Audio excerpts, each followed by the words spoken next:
Welcome to episode 14 of MMA with Pepe and Dab. 14. It's been 14 already. I can't believe that. I am your host, of course, Dab Hatter, along with my co-host, the wonderful Pepe from Hola, Mexico. buenos días, buenas tardes, buenas noches. We've got a lot, Glad to be back. a lot to talk about, Pep. A lot to talk about. Just scrolling through the show notes that you were so nice to put together for us, and I'm just noticing you haven't added my updated record. No, because you're gonna brag about it. So there's no point of me adding anything in there because you said, let me just choose one side of the card and that's it. That's the expert Hey, analysis I you do. picked the Just left let me side, choose just one side. and the left side wiped the floor with the right side. So I went 5-0 on the night. Of course, I'm gonna brag. That doesn't always happen. So if you're betting with Dab, you're a happy man this weekend. But yeah, like we said, a lot. Main event obviously didn't end quite the way we wanted it to. A lot of controversy going around, but we'll get to the bottom of the card. Well, the bottom of the card. The main event for the early prelims: Jennifer Maia versus Jessica Ai. Quite the collision of heads there that left Jessica Ai with quite the gash in her forehead. I think it said 14 or 15 stitches it took to close that up. It was pretty That's right. nasty looking. Very good job on the cut man on that corner because Oh yeah, you it got it didn't sealed give a right lot up. of a trouble. It was very fast that it healed up and a lot of Vaseline that made it just continue with the fight. And I was glad that it was not stoppage because of it. But man, those are just nasty cuts. Yeah, no, it was deep, and like you could see the bottom, it even folded in on itself. It was one of the worst ones we'd seen in quite a while. Very Nate Diaz esque cut, but yeah, kudos to the cut man for putting that one back together. And kudos to Jessica Ai for just fighting like it didn't even happen. It happened, and she just kept right on trucking. Fortunately, she wasn't able to get the win. Jennifer Maia come out with a unanimous decision. I don't know. I think it could have kind of probably gone either way in that fight, but is what it is. Uh, Dricus Duplessis did very good. He had a knockout punch against Trevin Giles. That was a pretty good fight. He told Joe Rogan at the end of the fight how to properly pronounce his name. Hope I did it right. Don't hate me if I didn't. I pronounce everybody's name wrong. Duplessis. Duplessis, yes. Duplessis. Yeah, the guy from South Africa said, remember this name. Actually, he it was an interesting fight because Giles was too cocky, just playing with and fighting with the hands low. He was keeping his distance, but then suddenly he just got caught on punches. And man, Duplessis did a very good outing. It was very exciting to see him fight because he was on an interview before the event saying that he was eager to be fighting for the first time in the US He and did obviously an he did an representing South Africa. Yeah, he did an interview afterwards. I know that ruffled a lot of feathers.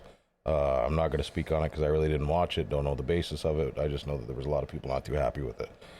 But Ilya Tapura and Ryan Hall, What a probably the fight. weirdest fight I'd ever seen. Yeah. And I've seen a lot of weird fights. I had Ryan Hall as I don't want to say a pretty heavy favorite, but I think everybody kind of thought or was expecting more from him. What we got is not at all what we were expecting. It looked like Tony Ferguson, Justin Gaethje, fifth round, when Eddie Bravo told him to go for the roll, and that's just basically what Ryan Hall was doing the whole time. You could tell he wanted to get him down on the ground, tried anything he could to get him down, and then ended up catching a punch in the face that knocked him out. I don't think it was Yeah. what everybody was expecting. Definitely wasn't what everybody was expecting. I don't think it helped his credibility any. I don't remember when was the last time that we saw Ryan Hall fight. It was a long time, and that's part of the problem as well. He's got an unorthodox type of style that maybe don't fighters don't want to just get caught in between it. Now, before that, he was undefeated. I don't know in his last 4 to 5 Well, yeah, that's fights, what they were but saying. Is they were actually having a hard time finding people to fight the guy. I don't think they're gonna have any problem now after that display. Like I said, he was the one. A lot of people were excited to see that fight just because of some of the stuff that he'd done in the past. He is quite the jiu-jitsu practitioner, but he didn't get a chance to put that on in that one round. He was knocked out 447 into the first round, almost made it out of the first round, but it's just he looked awkward the whole time. Very slow and like you could say methodical, I guess you could say, and whatnot. He didn't really look too pressured in there, looked very comfortable, but he wasn't able to do anything. He tried a couple times to drag Ilya down, unsuccessful. He tried a couple rolls to maybe lock up a leg, unsuccessful. And it was just he was like openly when he got knocked out, he was openly went over and he basically gave him free shots. He had his arms wide open for Ilya to just pound his face, and I don't understand it. It is what it is. Not the way I'm sure everybody thought that one was going to turn out. Yeah, and looking into my notes, the last fight that he's got is July 13, 2019, and the one before he won against BJ Penn. So just imagine how long it has been. Yeah, and that was a much year. different BJ Penn than 2018. So yeah. yeah, I mean, it was an interesting outing just to see Ryan back. But man, Ilya, he's as strong as a bull. He was ready for that fight. He was just taking care of himself and the legs, as you saw. I mean, very good movement on not trying to just give in a lot into that weird fight, but just measuring and being patient on finding the right spot and the right window. And those hammer fists just finished Ryan Hall really bad. Oh yeah, he was out cold. Another, I don't want to say it was a weird fight, not necessarily the way I thought it was going to go. Michel Pereira is always very exciting, but he usually can only hold that through like a round and a half. He managed to get it to go all 3 rounds. They were both gutted by the end of it. Nico looked, I don't know, he looked off. He didn't look the same as we had seen him before. Michel gets the unanimous decision there. I don't know, it was just I don't know if I was expecting too much out of Nico Price or it was that he underperformed, or that Michel Pereira overperformed. Like, let's not take nothing away from him. He's a very exciting fighter. He's the one that did the backflip at the weigh-ins. And then he did I believe it was a front flip into mount into the middle of the fight. A bunch of jumps off the cage trying to get the Superman punch. He does that all the time. So he's exciting to watch. Like I say, usually he gasses round and a half, but he managed to hold it together for the whole 3 rounds and come out with the decision this time. Not sure if Nico Price came out slow. The first 2 rounds were too much and too heavy on Michel, but then I don't know if it's too flat-footed. It was very predictable. There was not much of coming into the jab from Nico. He looked heavy. I mean, heavy not in the way of I mean, these both guys are strong. And yeah, you can tell. But he just didn't look as light on his feet as he normally does. But yeah, that's what I meant. I mean, they looked heavy throughout the rounds, and in the last round, he made it close. And I'm not sure because of what you mentioned, because Pereira was just really gassed, and that was a chance. But it was a very odd way from Nico to come out, just slow at the start, not pushing forward, and Michel just make the best out of on the first 2 rounds, which to me that was the most clear. Yeah, against. I think there were argument could be made for the second, but I think Nico definitely took the third. But at the end of the day, like, you don't want to put it in the judges' hands. I could see overall, like, I'm not mad at the decision whatsoever. I think the judges did a good job here. It's on Nico to perform better to make it not a maybe. You know, it's got to be a definite finish. And he was unable to get it done. Unfortunate for him. But Michel Pereira, I think everybody will be excited to see him fight again. Like I said, he put on quite a show, and he always does. He's a very good showman. Things just definitely haven't necessarily gone his way in the last little bit, but finally he's on the upswing. To me, that fight was interesting enough to be fight of the night. We know that they gave it to somebody else, that it was a one-sided fight. I'm not sure how you call it fight of the night. And this one, at least, you can see Nico throwing bombs at the end. Both the fighters were gassed, and they were just going at it. To me, he had a chance to be the fight of the night because you saw the first round going to Pereira, and then Nico fought back, and they were both throwing haymakers and trying to make the best out of the win and showcase that they wanted the fight. But well, somebody else gave the money. Even the Jennifer Maia Jessica Eye fight, well, the third one was kind of one-sided. I still think that was a solid back and forth, more so than what they give the fight of the night to. We all know why they give fight of the night to who they did, but we'll get to that in a minute. Max Griffin was able to defeat Carlos Condit. Gotta wonder if this is maybe the tail end of Carlos's career. Who knows what's next for him? It was a unanimous decision, pretty one-sided fight, and Max Griffin comes out with the win. I don't know. Max did what Max is known to be doing, just putting pressure and punishing people. I mean, he was just pressuring. And Carlos was the same old Carlos. Like, he was there for the fight. He was taking the punches. He was ready to throw down. You know what I mean? He's one of the toughest guys in the business, and he was all about it. But it's just you can have you can have the spirit of the fighter, you know what I mean? But you got to be able to put it together with your extremities to become the total package. And it's just Max Griffin outdid him. And Max said it just classy from his side because he said, I grew up watching Oh Carlos yeah. Condit. He's one of my idols. It was all respect after the fight, and they even exchanged some of the t-shirts and had some pictures afterwards. But it's when you're saying there's only two fighters that are undefeated. Khabib because just retired in father time. And this is the same that we have seen lately. I mean, they're cutting up to their legends and they're just, I mean, making the best out of those opportunity. For Oh Max, yeah. that's what he said. The best way that I can show respect to one of my idols is just going at it the best way that I have and just beat him at the game. And that's more and more what's happening now. What we're seeing happen with the legends is that they're now essentially becoming stepping stones to the top tens of divisions. And unfortunately, a lot of these guys might be the last time we see fighting. Some maybe not. Who knows? I think Carlos will probably be back. He didn't look bad by any means. Not sure if he still has under contract any more fights because his last fight as well was Matt Brown, and that was just in January. So I don't know if he's gonna be active at the end of the year. One more fight to have three fights around, but I'm not sure if we see the most active fighters are doing 3 to 4 Well, look at fights a Izzy's year. trying to fight like 5 times a year the way he's going, and he's That the is champ, correct. right? Correct. And then we'll get into the main card. The main card kicked off with fireworks, to say the least. Sean O'Malley using Chris Moutinho as a fucking punching bag for 3 rounds. Why Herb stopped that with 30 seconds left is beyond me. I get it, but that round, if he stopped it because of what he was seeing, he could have stopped it in the first round. You know what I mean? That kid didn't block a single punch. He ate every single one of them with his face. Kudos to him for having a chin like that. You got to question Sean's punching power after that. You have no choice. You got to. Because you can't Yeah. hit a guy that many times, that flush, and not put him out. Like, yeah, it says a lot about Chris's chin, but it also says, like, something about his punching power. And from reports that I've heard, apparently he smashed his hands up pretty good, teeing off on his face. So you can't help but question his punching power. Sean's stock obviously went up because he put on a performance. Everybody's gonna love it. He's building his fans already. He's the Connor blueprint, like I've been saying the whole time. I don't want to say the UFC is giving him layups, but they definitely, you know, what I mean, I don't think he's been challenged as much as that division has to offer by any means yet, in my opinion. And I think that's a lot of the UFC's doing. They're trying to build themselves a star. I get it. You know what I mean? After what we've seen happen to Connor, we're gonna need new guys to come up with that.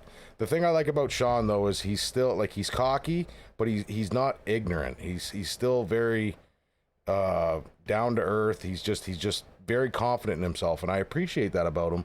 And I kind of would like to see him take a loss now, so the same thing doesn't happen to him that's happening to Connor currently. Now I realize Connor got a bunch of money and his life changed and everything like that, and that might be part of the reason Connor hasn't been the same he was in the past. But I don't want to see the same. I would rather see Sean lose now than lose a title fight or just get to the title and keep losing at the title. I want to see him challenged, and because I think he is a great fighter. It's just it's we I don't think we've had any opportunity to see fully what he can do with a challenge in his face. But one question, are you drinking the Kool-Aid that he's undefeated as well? No, Come not at on, all. he He already has lost. one He defeat. was he was losing that. He was losing that fight regardless of whether he broke his ankle or not. But in his mind, he didn't lose that fight. He needs the definite loss, whether it be a judge's decision, TKO stoppage, something. He needs that definite loss, one that he can't argue, to maybe humble himself a little bit. I get the confidence, and you need that confidence to be a fighter, but it can also haunt you. I think for some Yeah, fighters. what some of those wins will make you learn and make you better all the way through. And I agree completely with you. I do believe the UFC is giving him layups because then he was calling. I don't know if he's too down to earth as you mentioned. I disagree with you on that one because he was saying like nobody wants to take a fight. And we saw a lot of names just putting their hands up and saying, "Hey, I want to get into that card." And I'm sure they wanted to fight in that card, and they don't wanted to fight Sean O'Malley. Now, once again, he just hit the guy 177 times. So that's a record of how many punches he was able to throw. And I do follow the guy. I like his style. I like the way he works on things, but he needs to be challenged. He needs to have a wrestler in there. He needs someone that can push him to the cage and pressure him a little bit, change levels in there and clinch with him because Yeah. he hasn't been tested that way. And to be honest, I thought a guy who had ate that many punches would look a lot worse than Chris did. Chris was on the Pat McAfee show Wednesday, and he honestly, I think his nose was probably broke before, so that's why it was crooked. But aside from that, no swelling, no real cuts or anything like that. So it's like it doesn't look like he just took 170 something punches to the face. It definitely, from a UFC fighter, no less. You know what I mean? So Yeah. you really got to question Sean's punching power. Obviously, we've seen him knock other people out. I think he probably rocked this guy a couple times. It looked like it. But hey, you know what I mean? Chris just about had him a couple times too. Not near as many times, but it was like just that one errant punch is all it takes when you can't finish a guy like that. There's no reason that I don't think that Sean shouldn't have been able to finish him in the first as much as he was landing. Other than the fact that either Chris's chin is just indestructible, or Sean's punches don't have as much mustard as the rest of the division. Yeah, and I follow Sean on Twitch, and he was I think it was 2 days after the fight that he came online. Both hands were swelling. Both of the hands were really damaged. He's got, I think, 2 months of suspension just because of the injuries that he obtained. I think it's the same amount of time that Moutinho got. So it's like, okay, it did not hurt him because those suspensions are made by medical Yeah, doctors that are from the state that you're fighting. So there isn't a lot of damage, and I know that the people that are called knockout, they have to go through, I don't know, a CT scan or something, and make and, sure their and if brain's they not find bleeding. something else, Yeah, they will do a longer suspension. It is odd to me that they both had the same time off, and that he's got his hands hurt and did not finish the fight. I mean, once again, remember, he called it that he was going to finish on the first round, and he wasn't able to do it. So and then yeah, he and then he put was in a doing the show. He did showboating the and all that shit. shooting. Yeah, and Yeah. that's the shit that I think he'll stop doing with a loss. You know what I mean? I don't think he'll fuck around so much in the cage with a loss. Because look what happened to Anderson Silva. Anderson got too cocky too because he was running through the division. Nobody could touch him. He got cocky. He got cocky, stuck his chin out, and Chris Weidman damn near knocked it off. So I don't know. I think it would do him a lot better now when he's at the level he's at now than it would be to hit a real main stage, main event type deal and have that happen there. I think it would do him a lot better. But either way, he looked good. He impressed everybody. He's made more fans. He's doing his job. I respect him for that. He's on the train. There's a lot of people hopping on that train too, and all he does is keep making more and more exciting fans that are excited to watch him fight every time. Now he was calling Dominic Cruz for a fight. He's smart. I mean, he's not picking any of the top Yeah, fighters in that division. He's not calling out names that we might see. Hey, that's a good challenge. Once again, I don't think he's going to be anywhere near the top five in any moment right now. But if, and according to what he said, he's planning to fight on November or December. So we might see him once again. We'll see what are it's kind of the smart for the him fight. though. It's kind of smart for him though because like Dominic Cruz used to be pretty big guy in the division. Still kind of is, I guess you could say. Obviously hasn't performed quite to what he used to, even since his injury, really. So it would be a good fight for Sean if he gets the win. Then he can say he beat Dominic Cruz. You know what I mean? There's my quote unquote tough guy or whatever. You know what I mean? There's my name, and it's easy bragging rights for him. And I don't want to say it's an easy fight for him because Dominic, he's a good fighter. I think it would be a great test for him, but I still definitely think that there probably is better tests for him that he will see who knows when. Yeah, and just looking into that division, I mean, regardless of who the champ is and how the champ got the championship, we know from Aljamain Sterling. But if you're talking about Peter Jan and Corey Sandhagen, I don't think he's there already. One of the fighters that we saw that is interesting that to me would be a very good challenge is Rob Font. Yep. We saw him earlier in a few weeks ago. that would be a very good challenge, but I'm not sure if he's ready for those top 5 yet. Yeah, I don't know if it's because it's just his smart decision making, or if it's possibly his lack of confidence in himself, even though he shows that he's confident like that. Maybe he and that too is the more easy, quote unquote, easier fights he gets, the more highlight reel knockout he gets, the more money he's making, the more fans he gets. So I don't blame him for doing what he's doing. It's like I said, it's the Conor blueprint. Now a lot of people say Conor fought names at the beginning of his career, but Conor didn't get big right away. You know what I mean? Sean is pretty early into the game. Conor fought a lot of people too. So I don't know. Like I said, Conor laid the blueprint. Sean's following it. He's making money. He's making fans. I'll bet you he makes more money on merch than he probably makes fighting in the UFC. And I can't blame the guy for getting a paycheck. That's a smart man. That's a smart businessman. I love his swag. I love the way he fights. I love the merch that he sells. It's a smart.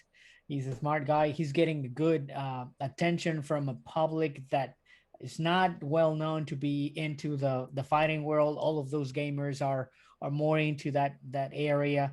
But now he's bringing a lot of more eyes in there, which is a very good business. But still, not sure if this fight was fight of the night. They got the money for the fight of the night. It was awarded the fight of the night. I'm glad for Chris Moutinho. He took the fight in a week notice. I think He that's took the 75. punches and Yeah, got the money. that 75 grand went right to his chin, basically, is what happened there. And I don't blame Uncle Dana for it, but I definitely do think there was other better fights on the card that money probably could have gone to. Hey, man, open the wallet, maybe hand out 2 fight of the night bonuses. But we know Dana will never do that. And anything bad I say about Sean, like I don't say anything bad about him. The only reason I really, like I say, when I want him to lose is just because I kind of want it to humble him. I like him as a fighter. I think he's a great fighter, and I think he's going to be great in the division. I don't know if he's going. I don't want to say he's not going the right way to get there, because he obviously is. He's making money, but I want him to succeed. I do. I want him to get all the way there and do great. But I don't know if I don't know. It's all You don't get good by just defeating bags and cans. I mean, and then bragging like it was the world champion that you just knocked out. Exactly. I think he needs to be humbled a little bit, and I think if he does get humbled, it'll help him a lot better in his fighting. But that's just my opinion. I agree with you. And then Irene Aldana overweighed only by a half a pound, surprisingly. I thought it was more than that, the way she was as disappointed as she was at the weigh-ins. She managed to win TKO to punches round 1. She had the whole fight right from the get-go. That was three pounds before the last weighing. So see, now when they called it on the tail of the tape at the fight, they said 0.5 over. Because they gave her 1 hour and a half and something, so she tried again, and it was less, but she couldn't make it. Oh, so it was 4 pounds just the first time that she weighed in. So if you say 4 pounds, it might have been like 10 or 12 pounds before the weighing. So it's hard. It was hard for her. She even put an apology into her Twitter. I mean, I follow her because it's a Mexican fighter that I follow as well. And she's on a championship run. You know, I mean, she's next in line for the title, I think, probably. It depends on, well, Dana was doing the post-fight press conference, and he was totally unaware that she didn't make weight. Somebody made mention of it in the press conference. They're like, oh, yeah, she looked real good. And he's like, does this harm her at all that she didn't make weight? And he goes, she didn't make weight? Well, that's news to me. He goes, oh, well, that definitely changes things. So who knows what happens moving forward. Unfortunately for her, she put on a clinic, and I was kind of excited to see her make her way towards a championship fight. She's a very good striker. She has a boxing background, and you can tell. I mean, it was just a perfect clinic on how to use your jab. Then she was moving and switching from guards and stands, which help her just have a stronger jab. Just the hooks that she was landing and those overhands, it was just marvelous. And that's what got her there. Now, yes, you got to see if she's overweight, that weight on you also helps to have more punch, to be more powerful in that event. It's just lingering there in the back of your head that it might be, but still the class that she showed, the way that she finished, and obviously the emphasis on controlling the fight. I really don't think weight would have made a difference in that fight. I think she was just obviously the better fighter. She won on technique, not on weight, I don't think. Yeah, you do get a harder punch with the extra couple pounds, but I still think take a couple pounds off them shots and they're still finishing that fight just with as dominant as she was through it. Hopefully, we can have her fighting sooner and see if she can make it. I mean, she had a very tough camp. She had a leg injury. She had COVID as well. I'm not sure at what point throughout the camp that's known just right after the fight, and they said, well, this is what happened throughout the camp. We don't know how soon. So that also puts a stop on the fighter, because then you make a decision as the entire team. Okay, do you put your fighter into a challenge just to make sure that she's not re-injuring that leg that she had, or that you follow her accordingly on her health wise? So it's a problem just on logistics and planning, but we'll see when she comes back and how she's fighting on the next opportunity. Yeah, either way, she's definitely on the way to good things, and I think she'll probably be the next up because I really don't see anybody short of the champ that's going to give her. I don't want to say a challenge, but really is going to beat her because there's lots of people that give her a challenge. But she's very determined. She's been fairly dominant in the last fights that she's had, and I'm excited to see her get towards the top. Another guy that I'm excited to see fight every time he fights, and I pray to God that he wins every time he wins, is Tai Tuivasa.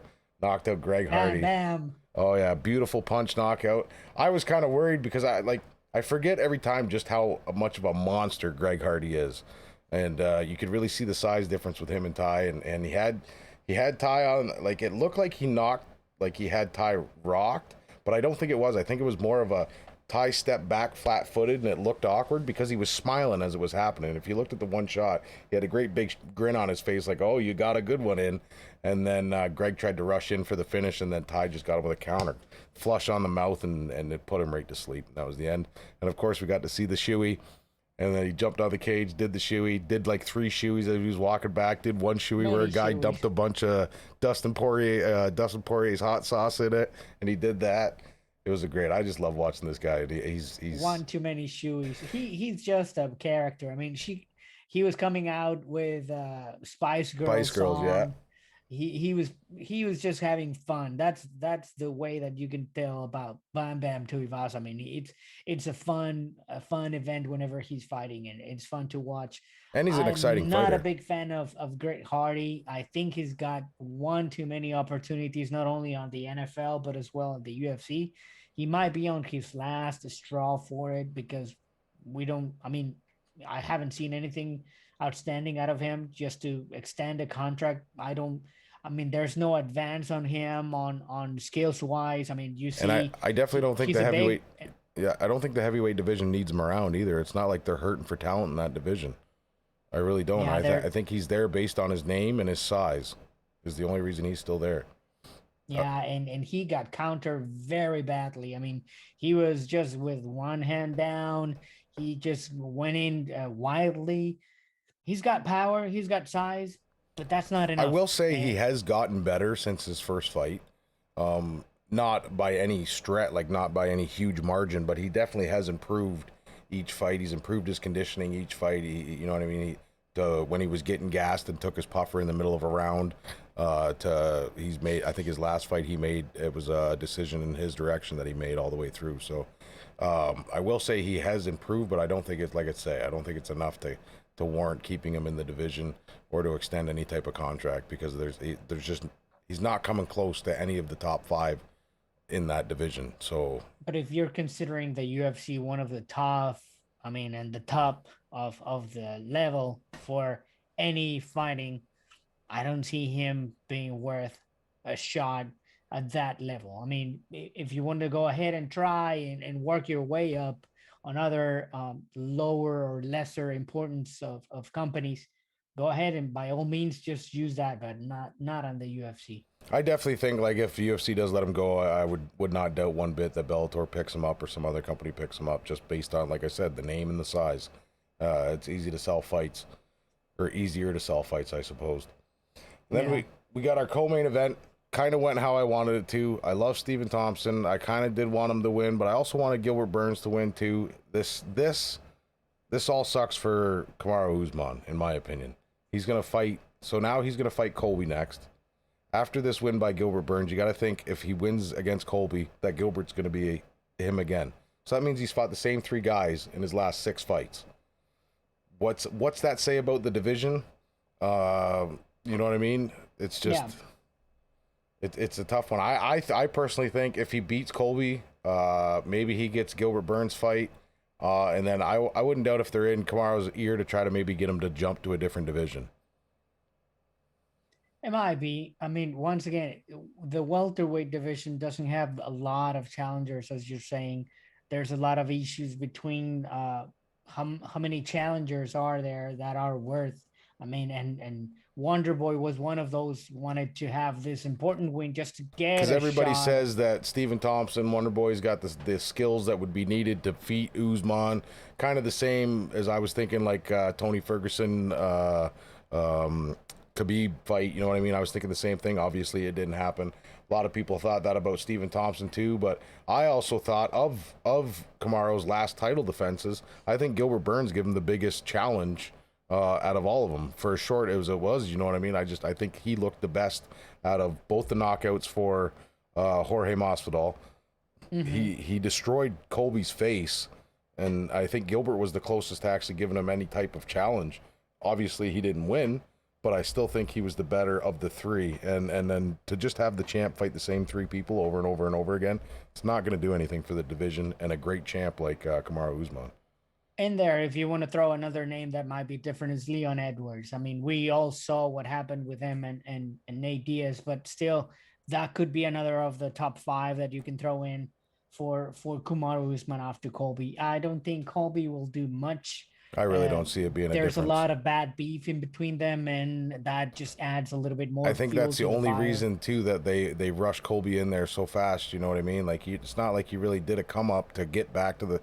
Neither one of them. Jorge didn't have a fight between. I don't think he fought anybody between his two Usman fights. No, And then- I don't remember. And then Colby, he might have had a fight or two in between, but it's not like he did anything really to get another title shot. They're selling that fight totally just on the bad blood between the both of them. Dana knows he can make money off the fight. It just goes back to them, like, I don't know, like money. It's a rematch. Yeah. I mean, that the rematch is the one that sells it, because before that one it was Tyron Woodley, the other win that Colby had. So I think it's more selling on the rematch, and based on the rankings is the number two. So Yeah. There's still, they're not much choice, but obviously the UFC is going to go down the money road as they always do.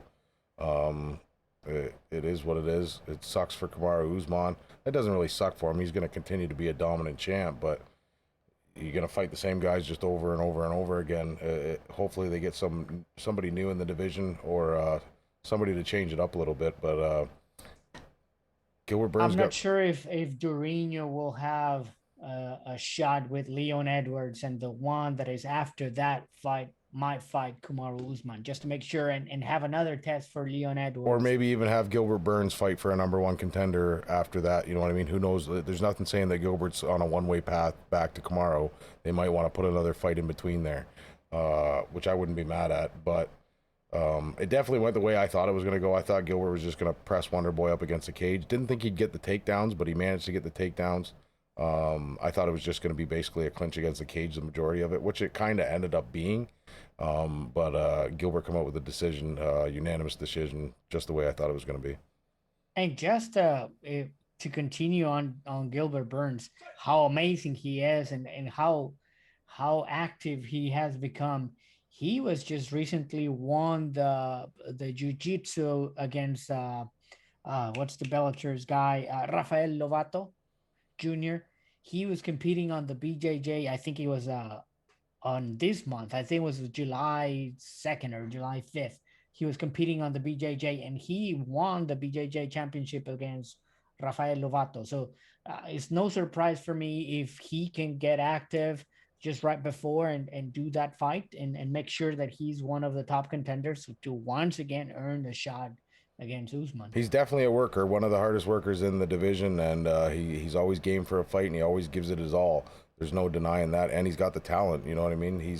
A lot of people say that he's basically a mirror match of Kamaru, except Kamaru's just got different size and maybe better hands that I think Kamaru's come into as of late, and he's getting more confident in. It'll be interesting to see, nonetheless, and we'll have to see what the future holds for Gilbert Burns.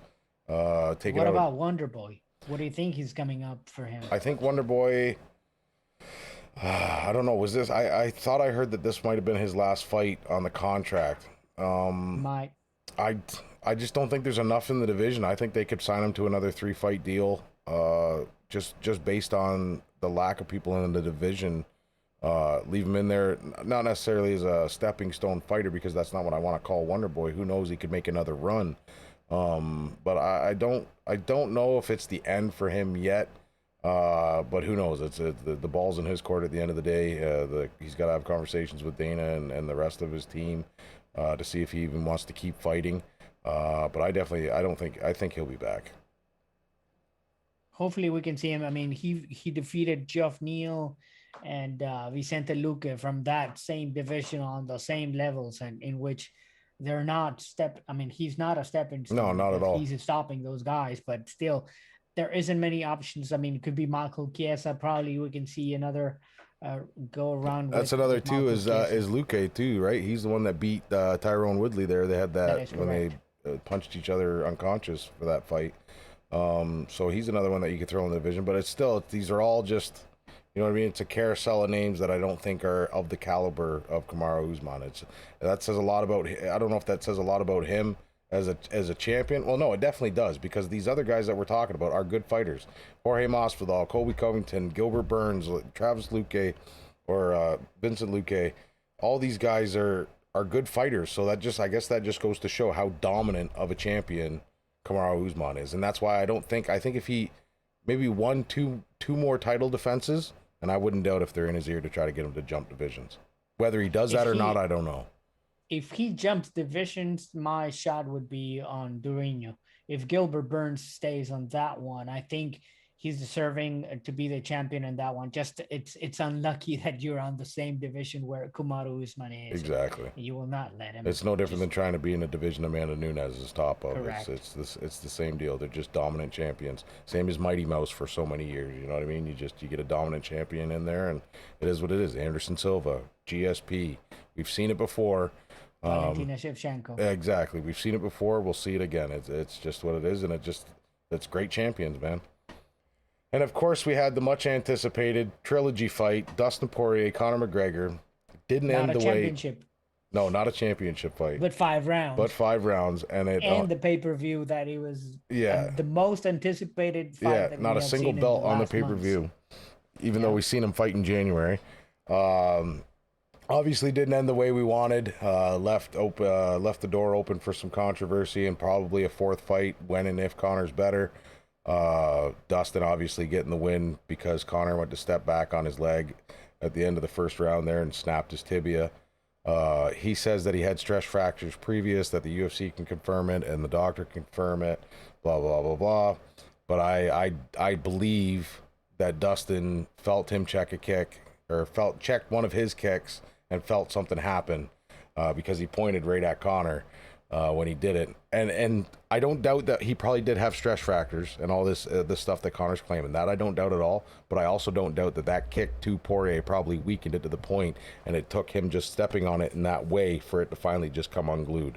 So it's And then continuing with the conspiracy oh theories, yeah, there's another video that he's covering with the elbow one of the leg kicks, and it's hitting the right where it broke. Now, once again, that's a conspiracy theory. A lot of people are just talking about that. The fact is that it was broken. The fact is that he was losing the first round I think because of a mistake that he was making. he tried to I don't he know tried to go for that why. guillotine choke when he's not a guillotine choke guy. And Dustin is a guillotine choke guy. He practiced it, you know what I mean? That's his bread and butter. So you know he's been in plenty of them and he's put plenty of them on other people. So why he would burn his arms out, like Connor's bread and butter are his arms. Why he would try to burn his arms out against Dustin Poirier is beyond me. He paid for it, obviously, but if you ask Connor, he was winning from the bottom because he was throwing elbows up. He goes, that's how I train. He said, I just seen in his last video that he was cruising around in his little cart in California, and he's saying, that's the way I've been practicing. He goes, I knew my leg was fucked up, so I've been practicing with guys on top of me. That's why you seen Dustin get off me when I started elbowing him in the head, and that's just Connor being Connor. I got no hate towards him. That's what he always does. He went a little extra this time, I think, but he's gone extra before in the past, It's what sells fights. It's why he does it. And it's him too trying to get himself into that mindset. He wants to become the old Conor, but he knows that he's grown. But that grown Conor, I don't think it's his attitude that's making him lose fights. I think it's just people aren't scared of him anymore. You know what I mean? The reason Dustin lost that first fight is because Conor got into his head, and Dustin was kind of, you know what I mean? I don't want to say starstruck, but it was Conor fucking McGregor. The guy was calling his knockout shots, so of course you're gonna have some nerves going into that.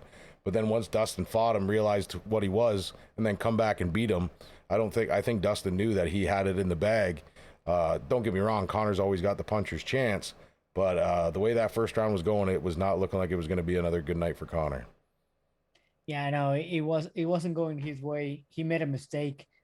You don't want to get a guy like Dustin Poirier on top of you, that he's so good at ground and pound, that he's submitted people on the ground. I think that's a mistake. Conor was Those eating are the elbows facts that too. we have seen him. I mean, he started good. We have to say it. Connor started good, just adding He pressure looked and different. distance. He looked different than the second fight. Mhm. He wasn't standing there eating kicks to the legs. He was more mobile. He was throwing some spin kicks. It definitely looked like he had a little bit more pep in his step, and he might have been the Conor of old.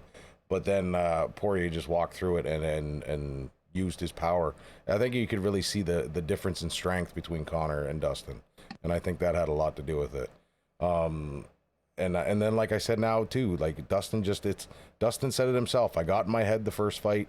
He goes, I won't let that happen to me again. And as much as Conor tried this time around, even bringing his wife into it and all that other ignorant shit that he was doing, even from the floor with a broken leg, he was still screaming about this guy's wife. Like, I don't know what he's expecting to gain by that, other than maybe trying to get his own self fired up. That's why he said he'd come here, he practiced with no children. He says, when the family's away, I'm a whole different man, all this other shit. I get it, that he's trying to get himself back into that frame of mind, and maybe try to use his old tactics to get back into Dustin's mind, because that's how he won the first fight. But it's not going to happen this time. Dustin knows. He's learned. And people are saying that he's crossing the line because he was making death threats and he was talking way too much on the octagon. I'm not sure what the line is. I don't know if he's If there's a line, selling, he's if crossed that's it a a million prop. times before. So I don't know why people are surprised at this time. I think maybe it's because people seen Conor grow, and he was last time around they were shaking hands, holding arms, one's holding the hot sauce and all this other shit. You know what I mean? And then he flipped. Now I can, like I said, me knowing the history, that's just Conor trying to get back into the old Conor groove. I get that. That's why he did it. It's a spectacle. His trash talk is what made him so famous. But when you look at his record as a whole, it's not like he's been a Kamaru Usman or Anderson Silva type fighter. You know, he's had losses. Nate Diaz beat him. Khabib dominated him. You know what I mean? But every time people will still pay to come back and watch Conor because of the what if, because he built his name through his early career, just like O'Malley's doing right now. So like I said, it's kind of the blueprint, but to Conor's detriment, yes, he did win 2 champ titles. He was great. I'm not denying that at all. It just seems like the swan song is just it's I don't know if it's because he's made so much money, he knows he doesn't have to fight for it anymore, if that fire was a big part of it and that's him trying to get it back or what. But it's just I don't like to see it personally now. I was liking to see the respect of Conor, because I know that him as a person, that's who he actually is. You can tell Conor is very about MMA, about the art, about respect and all that shit like that, and you know damn well he uses his mouth just to sell tickets and to try to get in to his opponent's head. But now I think all the opponents have figured out that that's just strictly what it is, and all you got to do is ignore them, train, and then fight them in the cage. And one of the things that probably would be a blessing in disguise on these injuries that might got the fire on him to be back Oh and get yeah, stronger. but like Dustin said in the post fight press conference, a lot of people said, so obviously he's probably going to fight for the title next. And they said, if he does win the title or if he doesn't win the title, regardless, do you think Conor should have to take some fights when and if he comes back? And he says, yeah, for sure. 100% he should have to take some fights between me and him going at it for number 4. And I don't blame him. I would agree too.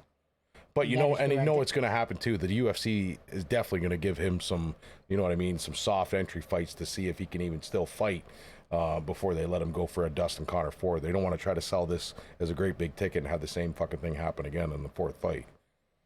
And Dustin's shot for the championship was already assured by Dana Yeah. White. He said that He Oliveira, had it when Dustin he made had it when he completely won the sense. last fight. He just chose to. He even said it himself. I come back for money, and that's just because that's what Dana's made the UFC to be. The belts don't mean shit. It's all about the paycheck. That is correct. And you don't mind, and I don't mind watching the fighters just make the money No. because they're interested on more making a title fight and a pay-per-view option like we saw right now instead of just getting a title. Yeah, and maybe if you know what I mean, Dana wasn't so tight with the fucking wallet, it would be a difference. Even because they asked him before, like, "Oh, we noticed you put the bonuses up to 75 grand this time around. Do you intend to keep them there?" He goes, "Hell no." And Yeah. so Chris Moutinho, what did he say? They said he made it would have been 12 grand or 18 grand that he got paid for that fight. That Yeah, it that was 12, but with the with the bonus. bonus get just made it Yeah.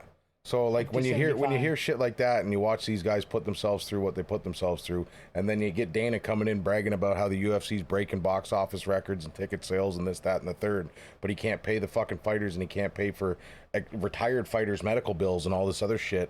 I don't know. It just keeps adding on to that pile of shit that makes me hate Dana White as uh, I don't know. I don't want to say as a person or as a businessman because it's smart business, but it's greasy as fuck as far as I'm concerned.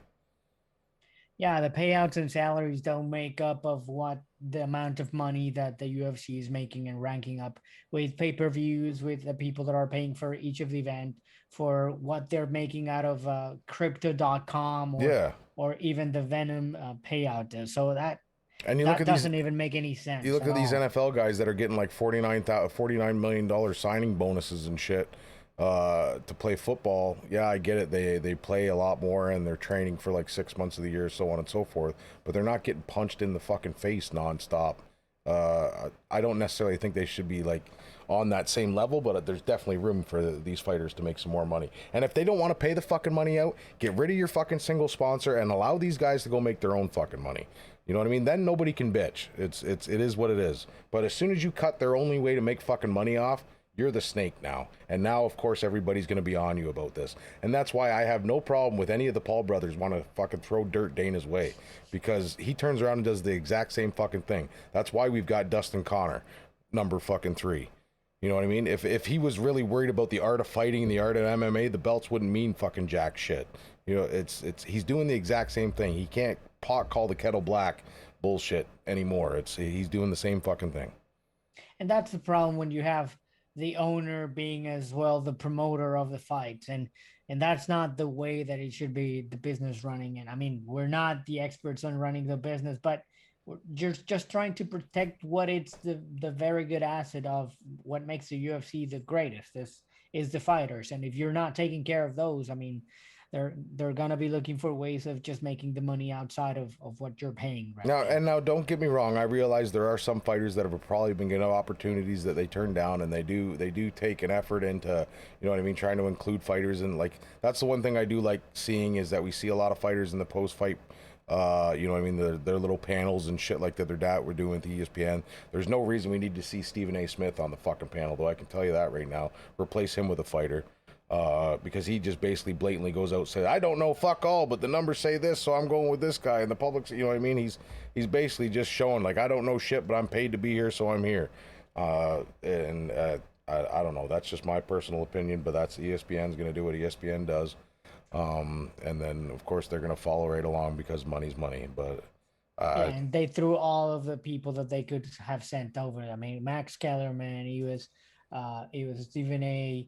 He was well, some of the interventions were actually good in my opinion.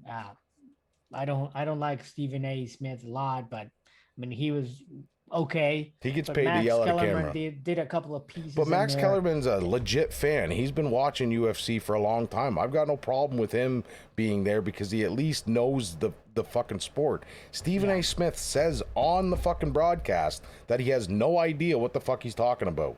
He says that. He goes, I don't really know this fight game and all this other shit. So then why the fuck are you there? You're there to yell at the fucking camera. That's the only reason you're there for. If I want And somebody to because yell at the people that do camera, not follow the sport we'll follow get over because of acquainted with him and that so phase on and and say, so hey, forth. that's a phase that I know and not all of the other unknowns. I mean, there's a lot of people that might not know who Michael Bisping is. And obviously, that's why they throw it in there. But I mean, I appreciate just get rid of him he's and making give more millions time to elsewhere. Max Dillon. Yeah, he's making millions elsewhere. He doesn't need to be making any more money by putting his face into the UFC broadcast. That could be going to some other retired fighter that could use the money a lot more than Stephen A. Smith does.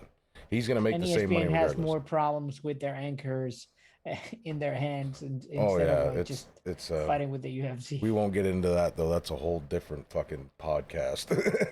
Hell yeah. But yeah, so that was it was a great card. I was impressed by all the fights. There wasn't really a lull in any of it. Yeah, no, it was a great night of fights, and kudos to the UFC for putting on some good. Like I said, this year has been the pay-per-views have really been, you know what I mean, owning up. It's at least made them worth $60 like, or $70 or $90, whatever it is where you're at. But at least it seems like you're getting your money's worth now.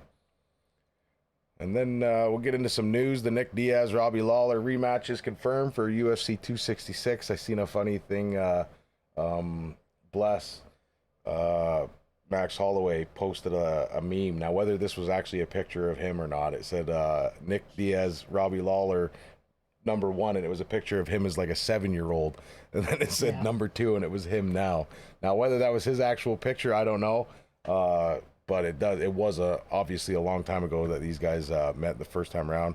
I've been a big I don't want to say, I don't know, I've kind of been on the fence on whether or not Nick Diaz should be fighting. I'm not a doctor by any means. I realize that his talking wasn't the best before, but any of the stuff that I've heard recently coming out of Nick, it just kind of sounds like he's punch drunk. And obviously the Diaz brothers are the hardest working duo in the business, so they train probably just as hard as they fight. I would imagine those guys would. So I don't know if Nick's okay or not. I really hope he is. I'd love to see him fight, but I don't want to see him fight at the detriment of his health. Yeah, we don't know how he's going to be performing because it's been a long time. We know it was a suspension the way that he stopped fighting. It was not an injury. It was not something crucial to his health. It was more of the suspension that we all know about. And since then, they've removed the weed UFC from now testing. is playing into the nostalgic type of fights. Oh, yeah. I mean, this is just nostalgia hitting. Has Robbie even had a fight since he lost to Ben Askren? I don't think so. No, he did. He did have one.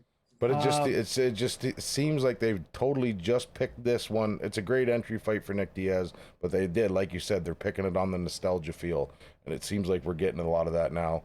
I'm excited to see Nick back. Robbie's still a great fighter. He's just, I would venture to say Robbie's probably better now than he was that long ago.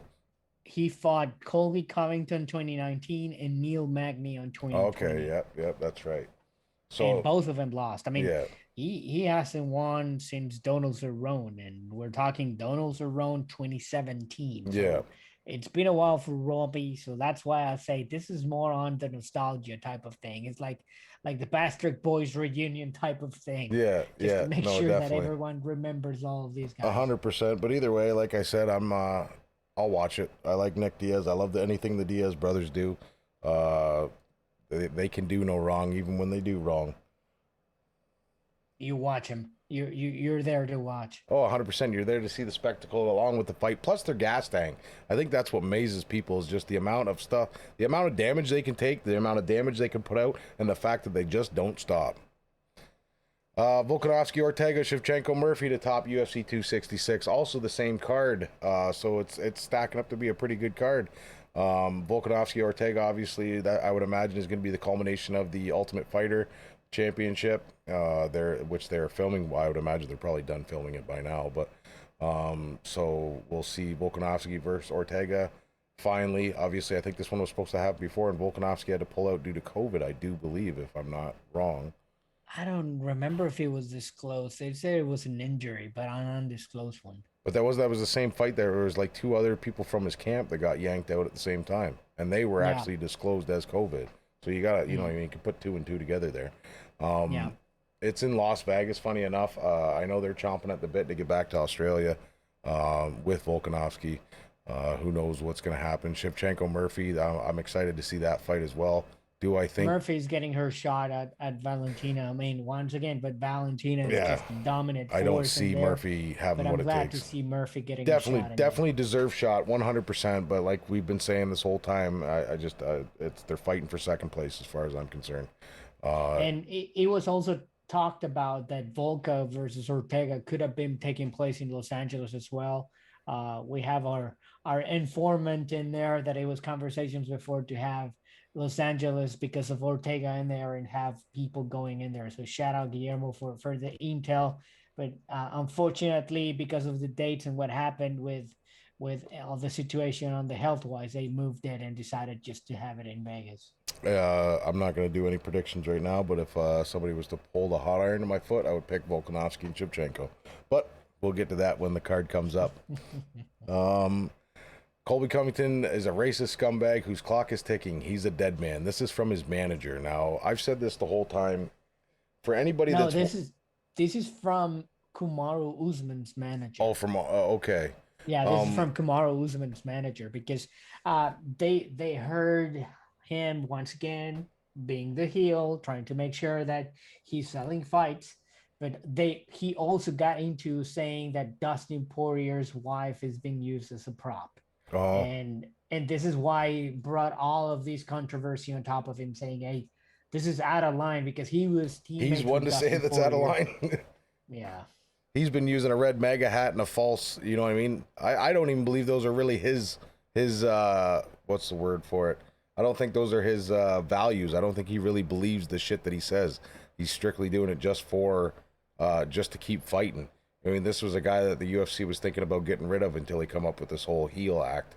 And a lot of people that may not have been around long enough to see Colby before he started doing all this shit, but this wasn't the way Colby used to be. Colby had a bunch of losses, and like I say, was on probably the chopping block, and then come up with this whole fucking MAGA bullshit, and all of a sudden his career took off again. So you got to ask yourself, is this really Colby, or is this just, you know what I mean, the character that he's It's playing? just a heel. I It's just a definitely think heel it's and a just the character that he's character. playing. And of course, Yeah. they're going to play into it any way they can, too. He is being a piece of shit. There's no doubt about that. But at the end of the day, it is a character. And we see people being a piece of shit all the time. No different than Connor bringing Dustin's wife into the whole thing. You know what I mean? It's kind of crazy. And Aljamain Sterling, oh, I can't wait till this fucking rematch, Pep. I really can't. Man, Um, Aljamain is just winning a lot of detractors. He's also got into Chito Vera tweet. He Chito was talking about Connor's injury, and then Aljamain just said, "Yeah, I mean, you also got your way with an injury. Why are you saying?" And then Chito just came back saying, "Yeah, am I the only one crying about my victory?" And just posted the picture about Aljamain. I mean, he should shut the heck up and just And the wait fact for that the fight. the UFC is really fucking pushing him too, which is what I don't understand. Like yeah, I get it. You won the belt, but you won it on a fucking disqualification in a fight that you were clearly losing. Like, it's it just fucking pisses me off. Yes, it's on Peter Yan for fucking that up, and I understand it, why he got the belt the whole bit. I'm not arguing that at all. What I am arguing is the fact that he was getting his ass fucking tuned that whole fight, and then that happened, and then he gets the belt. He didn't say shit in the fucking, you know what I mean? He did the whole, oh, he threw the belt away, and, oh, that doesn't mean nothing. But as soon as he got out of the cage, he sure as fuck wasn't doing that, you know what I mean? He's the champion through and through now, and he feels, I can't wait to watch Peter Yan knock his fucking head off.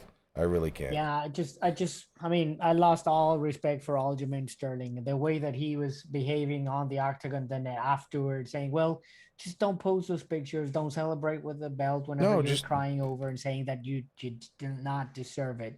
And then he was talking about the way that Peter John wanted and that he beat nobody.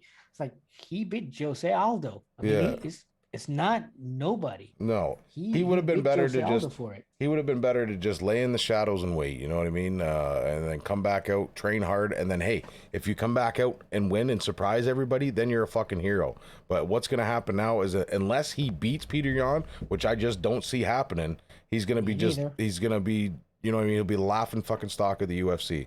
Where's all your shit talk now, bud? You won a belt that you really didn't win, and now you lost the fucking belt because you couldn't beat the guy that you said you were gonna fucking kick his ass. Not gonna happen, in my personal opinion. I'll call that fight right now if it happens. Peter Yan's definitely taking that fight. They were supposed, and he wanted, I mean, the champ, it's supposed to have a hand on where they're supposed to fight. And they sent this fight to Abu Dhabi.